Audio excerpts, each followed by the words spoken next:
This is Area 51, and this is Military Unit 15644. Area 51 is a highly classified United States Air Force facility in southern Nevada, and Military Unit 15644 is located in southwest Russia. Little is known about this facility's true inner workings too, and therefore many conspiracy theories surround it. But one thing is for sure. This base is not a normal military base, and its similarities to Area 51 are striking. In this video, I'll be digging into declassified documents, conspiracy theories, including aliens and UFOs. But firstly, how the Germans made this facility possible in the first place. See, this base goes back 80 years and was built by the Soviet Union, which means this facility actually predates Area 51. Its initial purpose was to become a secret missile test range, testing not rockets the Soviet Union had developed, but instead the infamous V2 ballistic missile. A missile they had found by scouring defeated Germany after World War II. This rocket, along with this new highly secretive base, would jumpstart a Soviet rocket program. In 1948, they had reverse engineered the V2, and engineers tested the first domestically built missile, the R1, at Military Unit 15644, or what we later found out was actually called Kapustin Yar. It was a success, and by the early 1950s, even more advanced designs came from this facility, most notably the R2 with extended range and the larger R5. But then came perhaps the most important piece of technology that has ever come out of this facility. On February 2nd, 1956, a modified R5M missile blasted off from Kapustin Yar carrying a live nuclear warhead. The warhead detonated 1,200 kilometers downrange, marking the first Soviet test of a nuclear device delivered by rocket, and the first time ever a nuclear warhead was detonated from a ballistic missile. In total, open sources indicate at least 11 nuclear explosions were conducted at the site at altitudes up to 5.5 kilometers, with a combined yield roughly 65 times the Hiroshima bomb. These relentless tests paid dividends though, as it achieved many milestones that strengthened the Soviet Union's arsenal and were kept classified for decades. But by the mid-1950s, Western intelligence had picked up hints of a major test range in this part of Russia, through debriefings of German scientists and US spy plane overflights. The Soviets knew the West had found their facility and were keeping an eye on it, but they kept using it. They just hardened security and sometimes used dummy launches or decoy facilities to confuse Western surveillance. The thing we later found out though was that this base wasn't just used for weapons development, it was a key contributor to the space race. This is where the story takes a turn. But first, a huge thanks to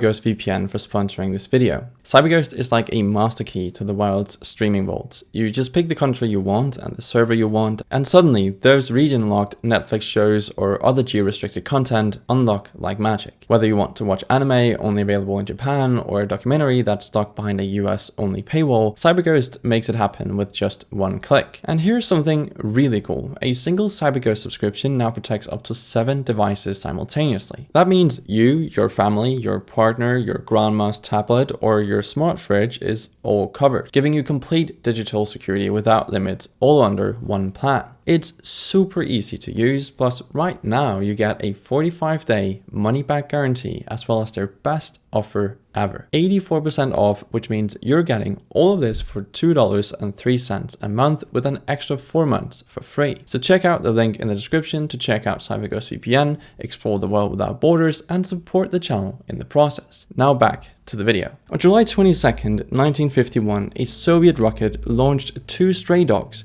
Desig and Sugan, on a suborbital flight to the edge of space, marking the first time ever living creatures survived spaceflight, an achievement hidden from the world for 40 years. The sad part about that fact is these were not the first animals sent to space by the Soviet Union. They were simply the first to survive. But as the space race took off, Kapustin Yar expanded and entered the satellite launch business. On March 16, 1962, the base attained Cosmodrome status with the orbital launch of Cosmos 1, a scientific satellite using a 2-stage Cosmos 2 rocket from a converted missile silo on site. It's noteworthy because it marked the first orbital launch from a missile base, and more importantly, it added a backup to the USSR's Baikonur, the world's first and largest space launch facility. Throughout the 1960s and 70s, Kapustin Yar remained a second-tier space launch facility used for small research and military satellites when larger cosmodromes like Baikonur were unavailable. But some projects here were bordering on insanity. Let me introduce you to Buria, a prototype intercontinental cruise missile roughly the size of a jet airliner. Buria was essentially a robotic rocket plane meant to skim the edge of space and deliver nuclear warheads to America. Essentially, the Soviet counterpart to the US Navajo missile. Engineers launched 17 giant Buria missiles from a special pad near Kapustin Yar's neighbor village, Vladimirovka. Many failed spectacularly, and the program was ultimately cancelled in favor of ballistic missiles like the R-7 ICBM. Meanwhile, American spy satellites peered down from orbit, and U-2 spy planes photographed Kapustin Yar's launch pads and bunkers. The CIA and Pentagon analysts painstakingly mapped the range's complexes with code names like Launch Complex A, B, C, and so on. I know, very creative, but it got the job done. But basically they tried to discern what new weapon might be in development. Very quickly, Kapustin Yar became a prime target of Western surveillance, akin to how the Americans obsessively monitored the Soviet nuclear test site at Semipalatinsk. So, okay, it's a military weapons testing and research facility. What does that have to do with aliens, UFOs, and the conspiracy theories I mentioned earlier? Well, Kapustin Yar is often dubbed Russia's Area 51 or the Russian Roswell for a few very interesting reasons, because this is a place where UFOs supposedly crashed and extraterrestrial technology is hidden away. These ideas are conspiracy theories, but hear me out. They came during the early Cold War and have only grown over time. One of the earliest and most famous tales dates back to June 19, 1948, barely a year after the Roswell incident. And to those unfamiliar, the Roswell incident happened in 1947, where a United States Army Air Forces balloon crashed near the city of Roswell, an event that became the basis for widespread conspiracy theories alleging the recovery of an extraterrestrial spacecraft and its alien occupants. Something similar happened in Kapustin Yar. According to legend, radar operators at Kapustin Yar detected a fast-moving, unidentified flying object described as a silvery, cigar-shaped craft intruding in the sky over the test range. Soviet MiG fighter jets were scrambled to intercept the intruder. What happened next depends on who tells the story. Some say the MiG pilot opened fire on the UFO, and in a dogfight, the flying cigar retaliated with a blinding beam of light that disabled the Soviet plane. Both the jet and the mysterious craft allegedly crushed in the surrounding desert. Other versions claim the MiG managed to clip the UFO, causing it to crash land. In either case, the wreckage was supposedly recovered by the Soviet military, who were astonished to find non-human bodies amid the debris. Witnesses, whose accounts surfaced years later, described 3 small alien beings, 2 dead and 1 still alive but injured, with thin bodies around 4 feet tall, greenish-grey skin, and large hairless heads. The surviving creatures supposedly died despite the pilot's attempts to render aid. The crash site was immediately sealed off by armed units, and the debris and bodies were taken into underground storage at Kapustin Yar. There, Soviet scientists supposedly began a top-secret effort to reverse engineer the alien craft's technology. Conspiracy theorists point out that within a decade, the USSR achieved stunning advances, like launching the first satellite in 1957. Of course, no hard evidence has ever emerged to confirm the 1948 Kapustin Yar UFO incident, but it is a fun story. Over the years, numerous other UFO sightings and bizarre incidents have been linked to Kapustin Yar. In 1954, Soviet air defense crews reportedly saw multiple unidentified objects maneuvering over the range. Interceptor jets that went up to meet them never returned, fueling rumors that they vanished. In response, according to some sources, the Soviet Ministry of Defense created a secret commission in 1955 dedicated to studying UFOs, based at Kapustin Yar itself. An archive of UFO materials was allegedly established in an underground bunker near the base to catalog sightings and evidence. It's worth noting that decades later, the Soviet military did officially investigate UFO reports in the late 1970s and 80s, but claims of a 1950s UFO committee at Kapustin Yar remain unconfirmed in released documents. In 1961, just 4 years after Sputnik, local legend says another UFO crash occurred near Kapustin Yar's grounds. Residents in the region reported a strange object coming down, after which the area was cordoned off by the army. Subsequent visitors to that spot claimed that for years, no animals would go near it, and even people's heart rates behaved erratically there, as if some residual force lingered.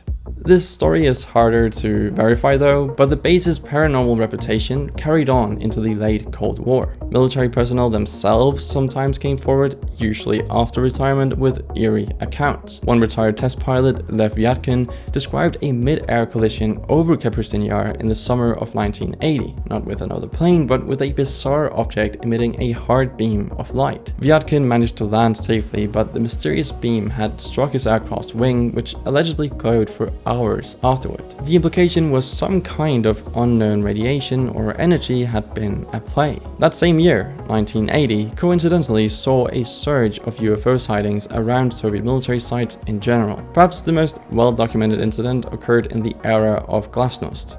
On the night of July 28, 1989, during a wave of UFO reports across the USSR, personnel at Kapustin Yar observed something truly startling. According to a declassified KGB dossier, 7 military witnesses at the base saw multiple disc-shaped craft hovering over the installation between 10 and 11:55 p.m. They described 3 silent, disc-like objects about 5 meters in diameter, each with a dome or half-sphere on top, performing low-altitude maneuvers just a few hundred feet above the ground. The objects reportedly moved without a sound and displayed capabilities far beyond any known aircraft. As guards watched in awe and alarm, the glowing discs eventually departed into the night sky. This incident made its way into official files, but no explanation was ever found. Just before the USSR's collapse, some of those files got leaked, giving UFO enthusiasts a glimpse of Russia's Area 51 in action. Fueled by accounts like these, Kapustin Yar's mystique as a UFO hotspot only grew. In Western media, it first gained fame through the 2005 History Channel documentary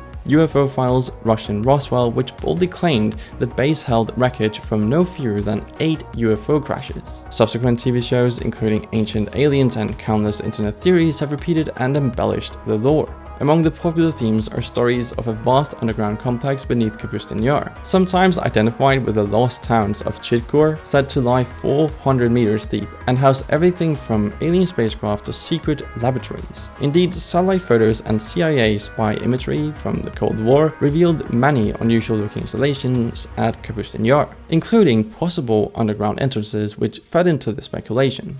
Despite the claims, no hard evidence has ever confirmed alien artifacts at Kapustin Yar. The Russian government and military maintain tight security around the site to this day though, and unlike Area 51, which the US officially acknowledged only in 2013, Russia has never openly admitted anything about exotic materials or UFOs. But let's go forward and let's talk about the present day. As of the 2020s, Kapustin Yar remains one of Russia's most important military test ranges. Over 24,000 rockets and guided missiles have been launched there since its founding. In recent years, the base occasionally pops into headlines though. For example, in July 2024, during the Russia-Ukraine conflict, Ukrainian drones struck part of the Kapustin Yar facility in a bold attack, indicating that even after 75 years, this range holds valuable military assets. But yeah, that's Kapustin Yar, Russia's Area 51, or at least the closest thing to it. That's it for this video. Thanks for watching. Subscribe down below if you enjoyed it. It really does help a lot. And I'll see you in the next one.